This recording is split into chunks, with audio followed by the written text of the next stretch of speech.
Hello. Thank you for joining me. This is my first day sharing the passages that are most prominent to me and my synthesis of the focus topics from book number 32 in my Book a Week series, Adyashanti's Falling into Grace. How could it be that so many sages and scholars throughout history and currently have come to the conclusion that our minds are what causes our suffering? How could that be when we look outside our human forms and we see the external sources of so much pain, violence? Let's flip the coin and look at the opposite side.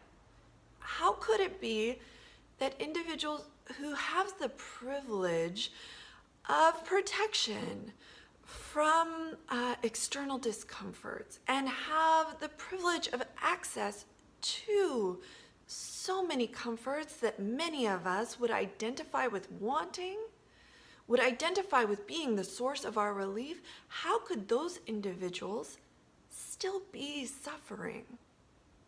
This is what I want to thoroughly examine here. What I did about my suffering in troubleshooting how to relieve myself was I eliminated all the sources that I could find for my suffering. I put myself to work actively and ambitiously to eliminate all the sources. And on a relative scale, one could say that I was successful in eliminating many of them. And what I found there was that I was still suffering. That's where my consciousness expanded to the thought that my suffering was not just due to external circumstances. What that opened me to was then really examining, now that I'm not experiencing at the moment the conditions of what I thought were the sources of my suffering, now where is my suffering coming from? And that was the space from which I was able to see my mind as a source of my suffering. I was able to see from that space how I was continuing to be in past events through the mechanisms of my mind form, and how those were impacting my physiological experience of the present moment, and how those were constricting my access to the eternal present. Since I reached that point of examining my mind as a source of suffering, and since I contended with what that means, what it implies, and what how it may impact the way that I maneuver in my ecosystem, I have slowly added an exposure to the disturbances that pop up as we maneuver with our external world.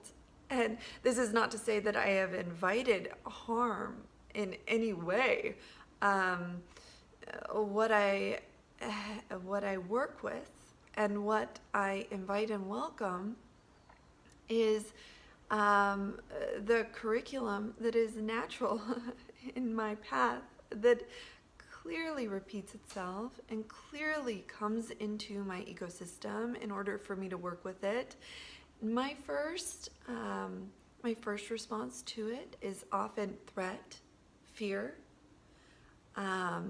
prickle, and what I know now is that that is the form of my curriculum. That is the form of the actual matter of what I have to filter through and resolve in reverberation against the screen of my experience and the emptiness that I have found behind it, and the filtering process of that matter through, which involves, again, the remembering of what I've found in my forgiveness of all, the remembering that I found in my contemplation of what a human form is and what that means about how we express, how we impact other human forms, how we impact collectives, and how groups impact groups, and how much mystery there is in the broader perspective of how our sacred all is moving with itself and patterning with itself. How much we cannot see at any given moment about the larger harmony that is at work there. I'm going to loop this around to my first reading of the day. I'm on page 10 and I'll move on to page 11. Why is it that even when we start to see that it is our minds that are making us suffer, we still grasp onto our minds so deeply and with such vehemence? Why do we still hold on to this identification to such an extent that sometimes it feels like it's holding on to us? One of the reasons we do this is because we think that the content of our minds, our beliefs, our ideas, our opinions, are actually who we are. This is the prime illusion, that I am what I think, that I am what I believe, that I am my particular point of view. But to help us see through this illusion, it is helpful to look even deeper into what it is that drives us to see the world in this way. Without further ado, I'll move on toward today's readings. Enjoy. Page 13. To find what true happiness is, we must actually be willing to be disturbed, surprised, wrong in our assumptions, and cast into a very deep well of unknowing. What does it mean to be disturbed, and why would we possibly open to this or desire it on any level? To understand this, we must look closely at our own minds, at those things we believe in, at the thoughts onto which we grasp.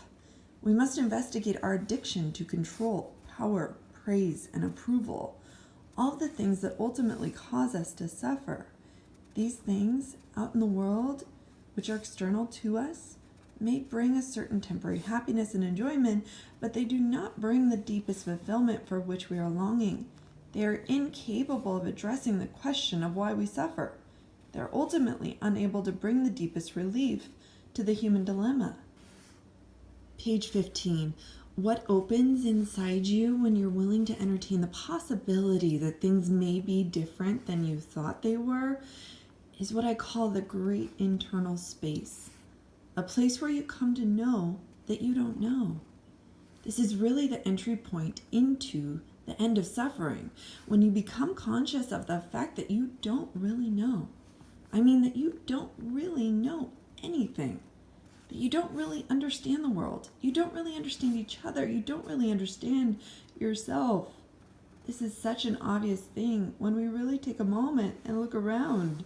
When we look at the world that human beings have created and how we relate to each other, it's so obvious that we don't really know anything at all.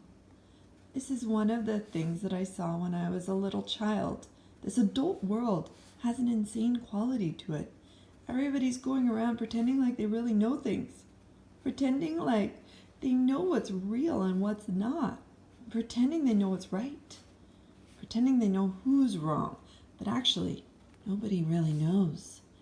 But this is something we're afraid of. We don't really want to admit that nobody really knows. Page 29. There's a shadow side to our sense of self. When we see ourselves as separate, as something other than the life around us, it breeds a sense of alienation and a sense of fear. Because when we see life as other, when we see each other as other, then these others are seen as potential threats. Of course, Life itself is one of the biggest threats that an ego can perceive. Life is an immense happening. Page 33. If this was fully understood in its deepest aspect, that the ego is just a state of consciousness, we wouldn't be chained to it. We wouldn't be weighed down by it. We wouldn't feel isolated. Yet we see our egos, we see ourselves as very separate entities, and everyone around us is doing the same thing. Everyone around us sees themselves as essentially different from others and from life in general. And so we move in a world where almost everyone we meet will be reflecting back to us this egoic sense of consciousness. To find liberation, we must wake up from this dream that our mind creates, that we're something separate than everything around us. This is the only way we can begin to find a way out of suffering. Page 38. The reality is that we don't have any control. The ego has no control over how reality unfolds and reveals itself. How is it the case that the ego doesn't have control? Simply because ego is merely a thought in your mind. It's an image. It's a way your mind references itself, thinks about itself, and creates a sense of self in the first place. If your whole egoic self is merely a product of imagination, a mechanical result of thoughts linking themselves together, then it's obvious that a thought doesn't have any control. A thought is just something that occurs. It happens and then passes away. Page 44. As soon as we say something shouldn't be happening, we've locked ourselves into an extremely narrow mindset with very few options. When we really see that what is simply is, neither good nor bad, then all options are available to us. We can then respond to life in a wise and loving way. It doesn't mean we just say to ourselves, what is, and we do nothing. When we see and stay with what is, it actually opens up creative responses, new ways of seeing and engaging with what is, which aren't based on separation or denial or trying to control, but instead are sourced in the human heart, in love, compassion, and wisdom. Page 49. Even though pain and suffering can be generational, as we're seeing, it can only be maintained in the present within the structures of our own mind, by believing our own thoughts of separation, blame, and condemnation. Coming to the end of suffering is really about beginning to see all of the ways that our mind maintains suffering through habitual patterns of thinking.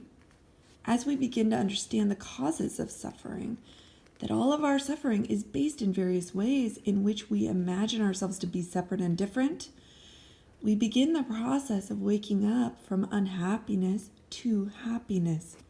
We also begin to realize that even though we've had suffering handed down to us through our family lines, even though we've lived our entire lives with these mental constructs that lead to our pain, we are actually quite fortunate as we have the capacity to put an end to the suffering now, simply by becoming aware of it. Page 54. Our egos are basically the past expressing itself in the present. By that, I mean the ego is simply our conditioning unfolding and displaying itself here and now in the way we think, act, and react. In the egoic state of consciousness, we really don't have the amount of choice or volition that we imagine we have. On a deep intuitive level, we all know this because if we had the choice that we think we possess, we would simply choose happiness and peace. Nobody who's not insane would choose otherwise. And yet, even though we believe that we have this power of choice, life keeps showing us that we can't even manipulate where our minds go, that we can't even insist on the way we feel day to day, much less control every one of our behaviors or the behaviors of those around us. This is the final passage I'll read for today. It's on page 59. It seems so obvious that one would want to have some amount of control over their experience. Yet, the irony is, the more you try to control life and others, the more out of control you feel. This feeling of being out of control is in fact the swirling energy of this vortex of suffering itself. You're caught in it. Once you're caught in it, you'll tend to try to grasp for more control as a means of getting out. You'll only dig yourself in deeper and deeper.